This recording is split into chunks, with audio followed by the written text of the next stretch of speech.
Adaptability and resiliency. Two words I know that we've heard a lot over the last few years as the Air Force has really tried to highlight and emphasize the importance of both. If you're anything like me, you've been practicing adaptability and resiliency long before you ever heard the terms. For me, they're nearly interchangeable. I don't think you can have one without the other. And the truth is, all of us in this room are both. We spent weeks away from our families. We've lived all over the country, traveled around the world. Added everyday life stressors like having a job and maintaining successful relationships, running a household. We've all had to adapt and overcome.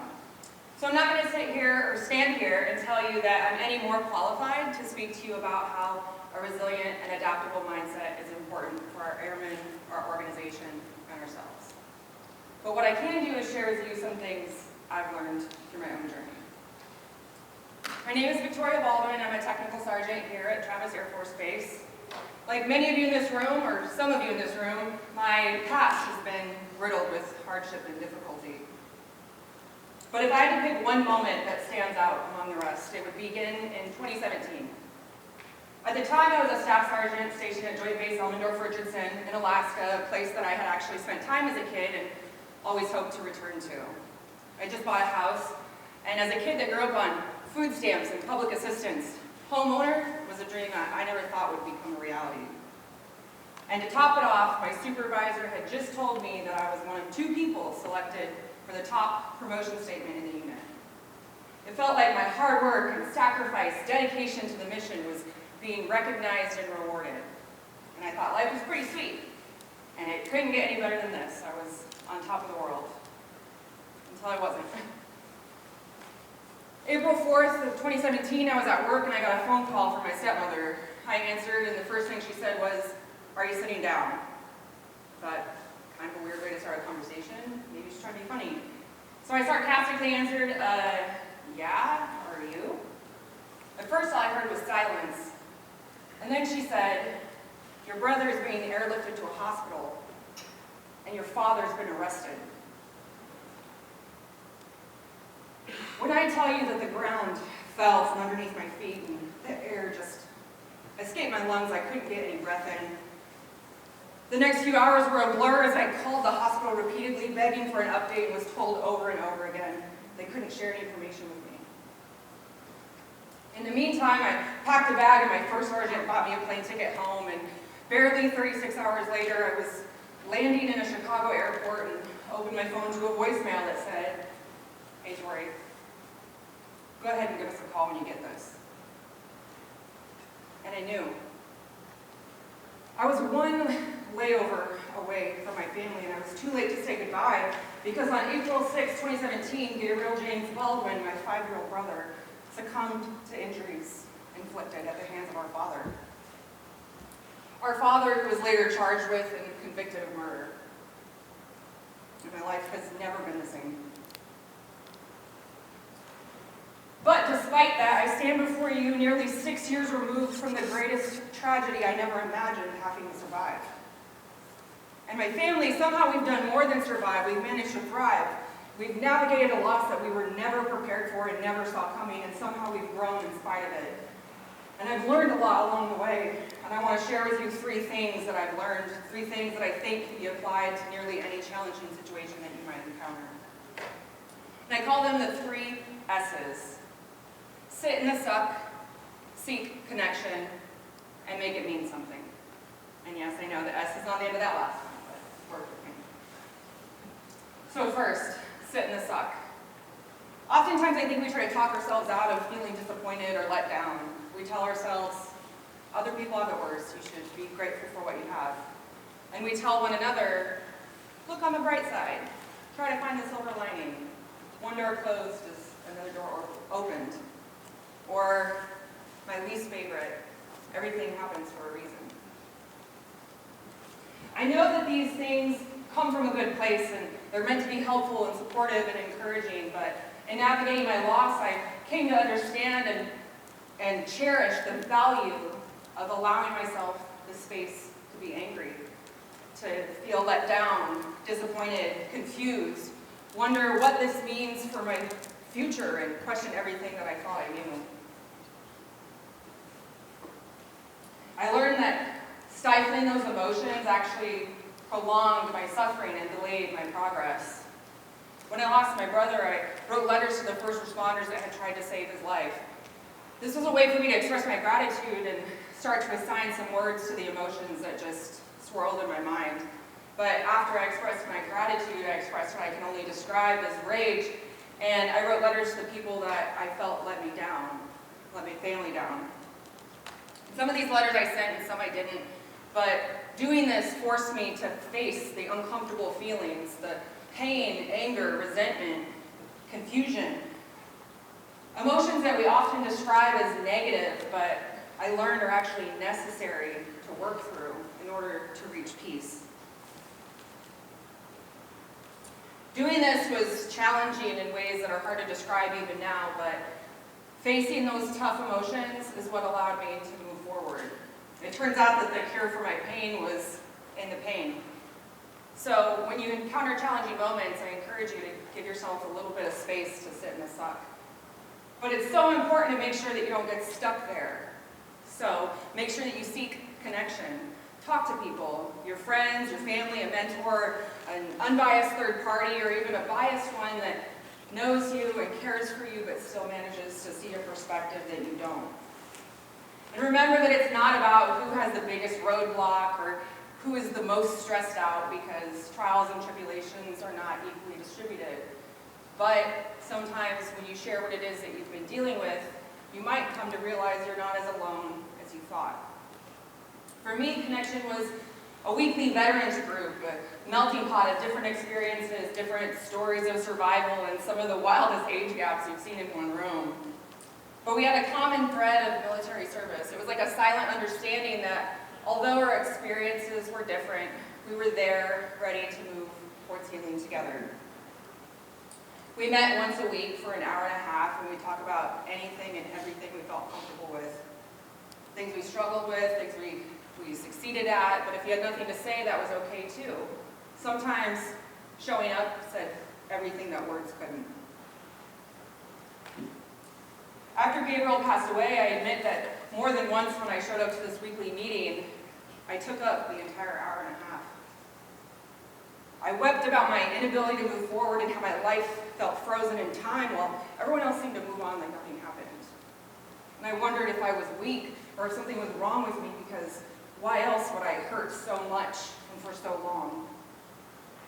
I cried for my brother and for my father and for my 3 youngest siblings that had been forced into the foster care system. But despite these moments where I took up all this space, never once did they guilt me for it. While they couldn't relate to exactly what I experienced, they knew that every time that I showed up, I was one step closer to surviving. And so they surrounded me in encouragement and comfort. And they listened to my worries, and they saw a light at the end of the tunnel that I couldn't see, but they still helped me to work towards it. To this day, I say that group kept me upright, breathing, and moving forward. They truly saved my life. But it was through that group that I learned grief shared is grief divided. It was easier for me to carry my grief when I had people there to help me move forward. And I know that this is an extreme example, but the same concept, the same importance and the power of connection can be applied to nearly any challenging experience that you might encounter: work, personal, professional relationships. I encourage you to seek connection and share what's in your path, because sometimes that can help you find a way around it. And finally, the third S, make it mean something. When you're ready, when you've gotten angry or you've gotten sad or you've found people to help you move forward, I hope that you look back on what you survived, and I hope you learn from it. Find meaning in the hardship and the small wins and big victories, because I do think it all matters. For nearly 2 years after my brother's death, I struggled to understand how I would ever feel okay again. I experienced a lot of guilt for the brief moments that I did experience happiness, but I also couldn't really imagine ever living a truly happy life ever again. I couldn't seem to see my life after loss. Until one day I stopped and picked up a school supply list for a second grader because Gabriel would have been in second grade that year. And I went and I bought everything on it. Supplies, gym shoes, lunchbox, and I put it all in a backpack. And I went to a local elementary school and I explained who I was and why I was there, and I asked them to give it to a child who it would benefit the most. And I walked away feeling like I had finally made my pain mean something. But it was something good. And I shared this moment on social media with some of my friends and family, and then I started getting phone calls and text messages, and they all said the same thing. We saw what you did for Gabe, and I want to help. What can I do? And when it was all said and done, barely a week later, we dropped off 21 backpacks to 7 schools in the Anchorage area, and all in Gabe's name. And I just knew we couldn't stop, and so we started sharing our story more, and people all over the country started to do random acts of kindness in Gabe's memory. A coffee here, a lunch there. No act was too big or too small. Birthdays were always really challenging for us, and so my family and I have started a tradition where we find children who share a birthday the same week as Gabe, and then we anonymously pay for their birthday cake. We buy one for each year that he would have celebrated, so 10 this last February. School supply drives, lunch debts paid. We even sent a kid to basketball camp with the Golden State Warriors this year. But it's all been possible because of the power of connection and communities around the country who were willing to come together to help us make my brother's life and our family's loss mean something. We've connected with other families who have experienced the same or similar traumatic loss, and we've built a community of like-minded individuals who can relate to the experience and provide support to one another. A constant reminder that it's not always about how we stand with the great, but how we sit with the broken that truly matters. And now here we are. Those siblings that I mentioned in foster care, I adopted 2 of them. Lily, she's a senior in high school. She's going to graduate in the spring, and she's kind and optimistic and has a compliment ready for any and everyone. And Naomi, she's in 2nd grade, and she's curious and creative, and one of the funniest kids that I've ever met, actually. And Bruce, my son, he is compassionate and forgiving, and he made space in his home and his heart overnight without question. We really bring a new definition to the term blended family. People learn that I'm a mom to 3 kids, and they'll say things like, wow, 3 kids?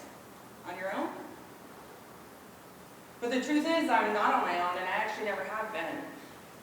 Because when I look back in 2017, when it all began, I was standing in a hotel lobby preparing to check out after I had just spent 10 days grieving with my family. And as I got ready to pay for my bill, the hotel manager recognized my name from the stories in the news, and she refunded all 10 days of my stay as a gesture of kindness and solidarity. And in 2018, you'd see Senior Master Sergeant Shane Holtz, who spent countless hours helping me to navigate the seemingly endless piles of paperwork that would not only allow me to extend my time in Alaska, but to earn a foster care license and eventually adopt the girls. And you see Amy Bouchot's, an incredible author and military spouse who wrote about my efforts to adopt the girls and coordinated donations that furnished their bedrooms. And the Armed Services YMCA filled my deep freezer with food the weekend before the girls arrived. And when they commented that I had no Christmas tree or decorations up, the look on my face really gave away the fact I hadn't considered we were a week away from Christmas. And so they contacted the First Sergeant Association, who put into action their Operation Warm Heart and showed up with gifts on Christmas Eve so everyone had a present to open. So, I don't do this alone. And while I hope that you never find yourself in a similar situation, I do hope that when you encounter life's difficulties, because you will, I hope that you give yourself the space to sit in the suck. And to make sure that you don't get stuck there, I hope that you seek connection. But above all,